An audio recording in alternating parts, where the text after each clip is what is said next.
Olunaku olwaleero abadde omulwadde omukulu Ssegirinya Muhammad ate abukirizizza nkokola wali ku kitebe kya FDC e Katonga okulaba nga ayingira ekibiina kino mu lwatu era n'agamba nti asuddewo National Platform ne kadda yaayo tetumanyi oba ani ebadde yamuyita otukolera ku katembe ebbanga lye lyonna.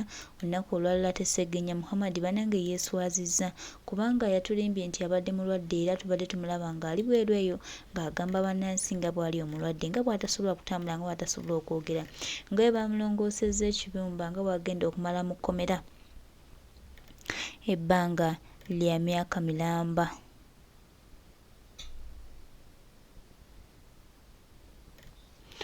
Ebbanga lya myezi 6 bannayuganda ne bagamba bambi tusabireko ku Honorable Ssegirinya Muhammad naye kitususeeko nti ate olunaku olwaleero munnange omukulu oyo omu ate munnange avuddeyo n'atulaga nti ye ne bya National Platform tebimukwatako era tayagala kumanya era tayagala kubaako kye tumugamba anti alowooza nti munnange Uganda yiye era bali free by the way okubeera mu kibiina kyonna kye baagala naye tebalowooza nti we banajja ne bakola katemba waabwe bannansi ne babaleka bannansi ne batubatunulira butunulizi nti kyekyamaanyi ekigenda okuba nga kibafudde nti bazira nti bamaanyi. Nedda, Uganda ya bannayuganda era bannayuganda be balina sse esembayo ku ggwanga lyabwe. Tewali muntu yenna agenda kukkiriza bantu bano kubeera nga batufufubbalako nga batukola bye baagala nga batukola buli kimu kye baagala nti olw'okuba tugambe nti bo bategeevu nnyo era tugambe nti bo bagenda kubeera nga bakola buli kimu kye baagala kubanga ffe bannansi tusirise tetulina kye tubagamba tubatunulidde butunuulizi. Nedda tetugenda kukkiriza. Era Ssegirinya Muhammad tukugamba nti olugendo olw'osazeewo okukwata lukwatire ddala toddanga kubanga naffe era tetulirwedde nnyo kutambula n'abantu balimba, kutambula n'abantu batayagala change, kutambula n'abantu batufubbalako muli munda naye nga ebigendererwa byabwe ate nga munnange birala nnyo. Tetulirwedde nnyo era tubategeeza nti Pulezidenti waffe Kyagulanyi Ssentamu Robert Bob Wine ajja kusigala ng'atambula n'abo abatuufu abaagala enkyukakyuka si mmwe abajja nga mwenoonyeza ebyammwe era mwajja nga muyina kye mwagala. Mwe kimwagala abamu bwe mukifunye mutandise otulaga kkala zammwe entuufu, mutandise otulaga emitima gyammwe naye nga tubategeeza nti naffe tulirwedde nnyo okuba nga eggwanga lyaffe lino tulitambuza era nga mu kulitambuza tetulina muntu gwe tugenda kuzibira ku maaso, tugenda kusigala nga tuliwana, tugenda kusigala nga tutambula kubanga Uganda yaffe tebadde teyimiriddewo ku Ssegirinya, badde teyimiriddewo kwani ebadde eyimiddewo ku lwaggwe na ku lwange bannaffe bannansi abadde baagala enkyukakyuka, abadde baagala eggwanga lyaffe, abadde balirwedde nnyo okulaba nga Uganda ebaako ekyenjawulo kyegattibwako. Naye bwe mba musazeewo okukola bwe mutyo, musazeewo okukyusa, musazeewo okukola buli kimu kye mwagala okukola, tubategeeza nti naffe tulirwedde nnyo ekyonna kye mba musazeewo. Uganda ya bannayuganda ate era bannayuganda balina sse esembayo ku ggwanga lyabwe. So Ssegirinya Muhammad tukwagaliza olugendo olulungi era ne tusaba mu FDC eyo gy'oyingidde oleme kukola nkwezi obadde otukolako, oleme kukola buvuyo bw'obadde okola ku bannansi, oleme kulya ku ssuwaani emu ne Yoweri Kaguta Museveni ate ng'eno bw'ovaayo bw'olimbalimba bannayuganda. Tewali ayinza kubeera na muntu wankwe, omuntu atatereera, omuntu eyeebuzaabuza, omuntu eyajja okunoonya ebibye, omuntu eyajja okusiriwaza eggwanga, omuntu amaze akabanga ng'atubuzaabuza. Tetuwali ayinza kwesembereza muntu nga gwe. Tukutegeeza nti ne gy'olaze tojja kuwangaalayo era nabo bajja tuuka bakugobe bakweggyeko olw'enkwezo, olw'obutategeera bwo n'obw'okweyagaliza nti gwe weeyagaliza wekanga Ssegirinya bannayuganda tobaliiko. Tewali naffe tukugamba nti tukuwonye, gwenzi olaba nti kine naffe tukuwonye buwonyi era naffe tubeera tetwagala kuba na muntu alinga gwe akola ebyo ebikolwa ebyokuba nga gw'onoonya bibyo. National Platform mwagijja nga munoonya mu bifo mwamala obifuna mwerowooza kati tuli balangira. Njagala nkulaga embeera bw'ebadde ate ng'omukulu ono ayingirawo mu kitiibwa ekizibu.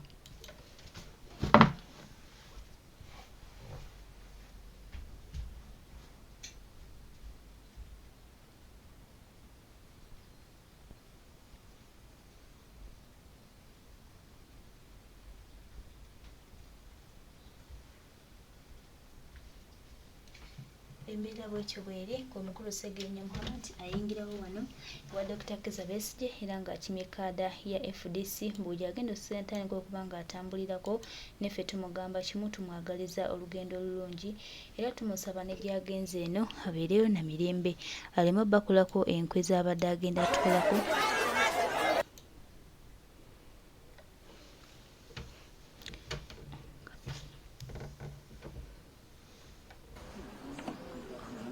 To end the military control of our country. The latest military junta being led by Mr.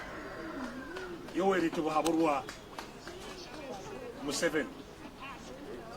And that task, unfortunately, that we have been pursuing has been bedeviled by a betrayal from those that we trusted with the leadership of our party.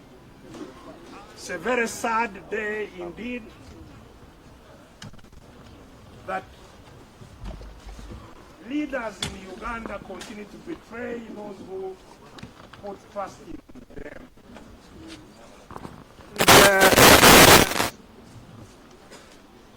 You all very well know that come as a surprise, as we have been saying, because the junta set out to end all voices of change in this country. I'm sure you are aware that a while back, Mr. Museveni said that by 2021 there will be no opposition party in Uganda. And this is because having captured our country, he captured all resources of Uganda and he believes he can use the money he has captured in our country to control all citizens as he wishes. Well, there is some bad news for him.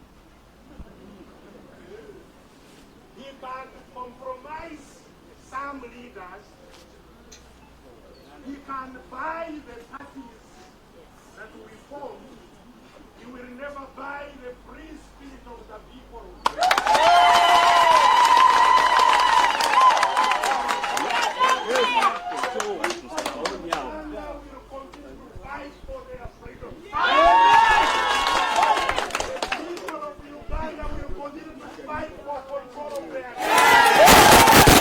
Nobody will intimidate us. So the people gathered here have demonstrated that.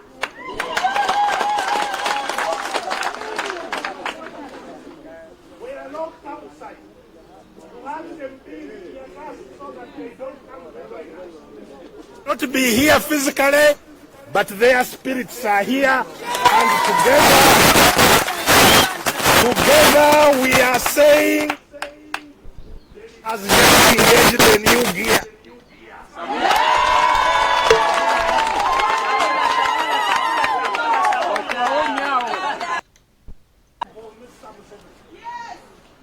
We are focused on regaining control of our country at the earliest possible time. One Uganda, one people. Although it has not been, of course, part of this resolution, we had already decided as FDC that we shall work with all change-seeking organizations, citizens, civil society organizations. We shall work together with anybody wanting to fight for change.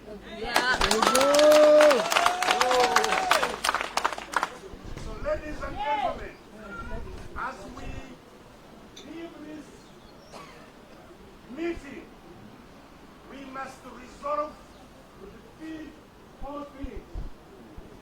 The past, we must resolve to defeat fear.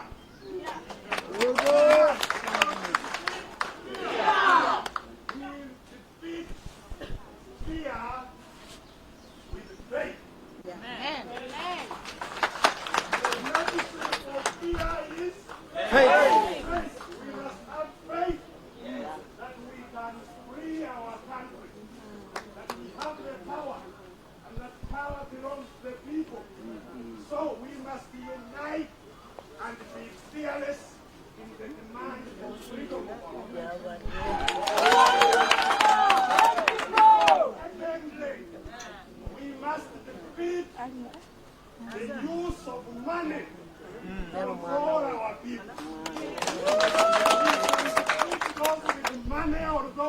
have money.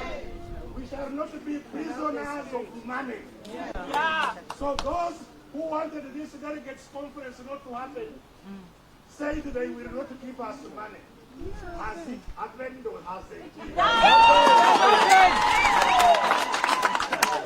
In a very special way. Of Uganda.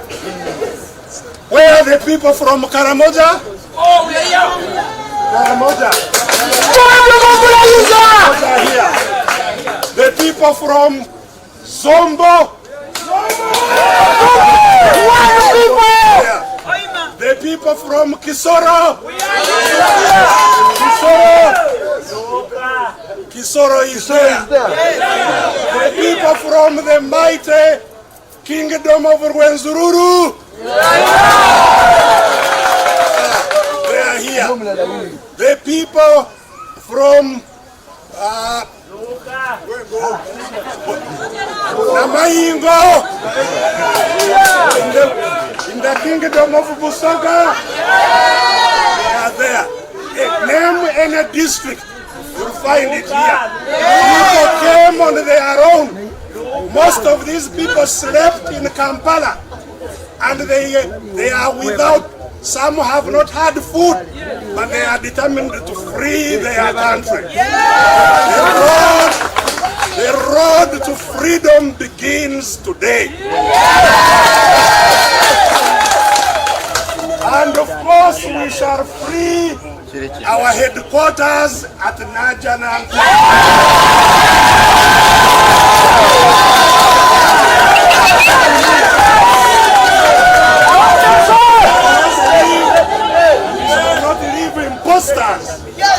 Continue masquerading hard and premises. So, ladies and gentlemen, allow me on behalf of the leaders of the Forum for Democratic Change, on behalf of our acting president, Salong Elias Lukwago,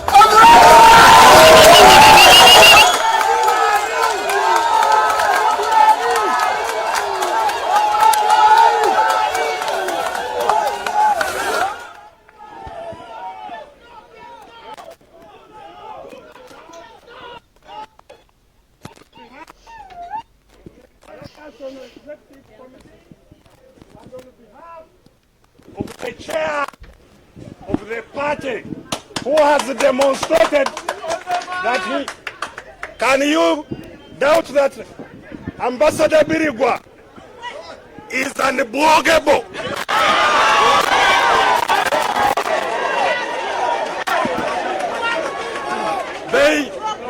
They locked him. They locked Ambassador Birigwa inside Nagaana Nkumbi.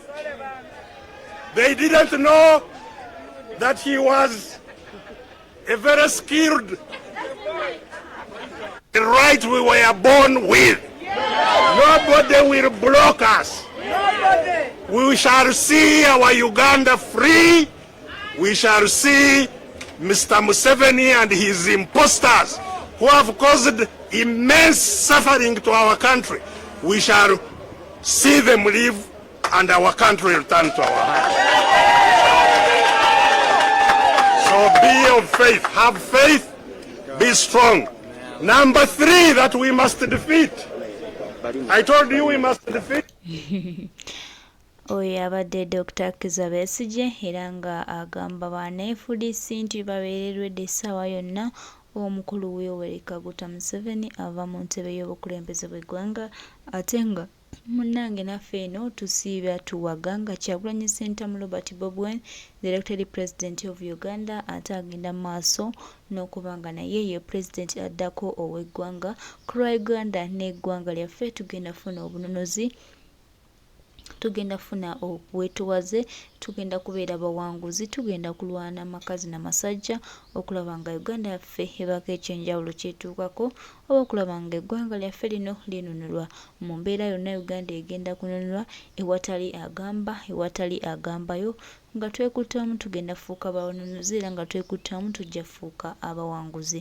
Oyo Museveni ne katemba we ajja mutwalako ewalala, ffe tugenda kusigala nga tutambula kubanga luno olugendo si lutono naye nga twekuttamu tujja dumaliriza.